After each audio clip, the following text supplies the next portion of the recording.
Thursday, April the 15th, 2021, I posted Anachronism 3211. It's called What's Your Hurry?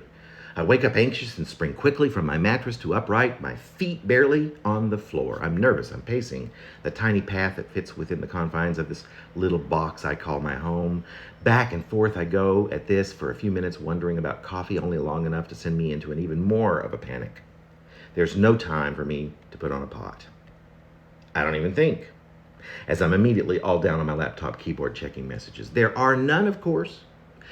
And that, for whatever reason, has me feeling at least an inkling of calm, as if I have the time to poke around for just a little bit, just check the headlines and social media. Nothing seems amiss. Everything's perfectly normal. No instant messages. Nothing at all. In fact, direct. Nothing even slightly personal.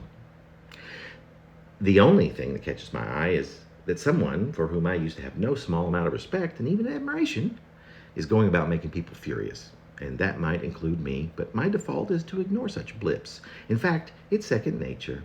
I deflect before such nonsense comes even close to grabbing distance of a neuron. It's the only rational thing to do, of course, and besides, today I'm in a hurry, except I pause a moment, wonder what's the rush really? I don't have a plane to catch, an interview, a medical appointment. I certainly don't have a brunch date or anything the slightest bit romantic or social or domestic on the horizon.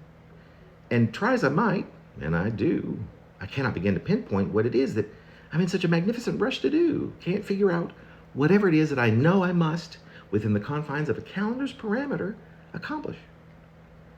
I check my little electronic book of outstanding appointments, and though I know it's already that it's April, it's a Thursday, and I've got bupkis till at least September, and yet, before you know it, here I am. I've shot back up, and I am pacing the miniature path that fits between my bookshelf and my sink and my little chest of drawers, atop which sits my compact microwave oven, like a teeny tiny canyon that leads from my desk that just sits beneath the window and overlooks a courtyard, and of which it would be rightly described as the very template of minimalism, to the door, out which is a hallway which will lead in turn down some stairs or down a cranky elevator and through a lobby and out a door into a somewhat metropolitan environment. But rather than escape, I pace as if an animal fresh from the savannah upon awakening and finding itself the victim of captivity, back and forth and back and forth and back, until I'm anxiously trying to remember once again the task I know I absolutely must complete by deadline. It's due today, at some impending hypercritical time, and I'm most insanely certain of it.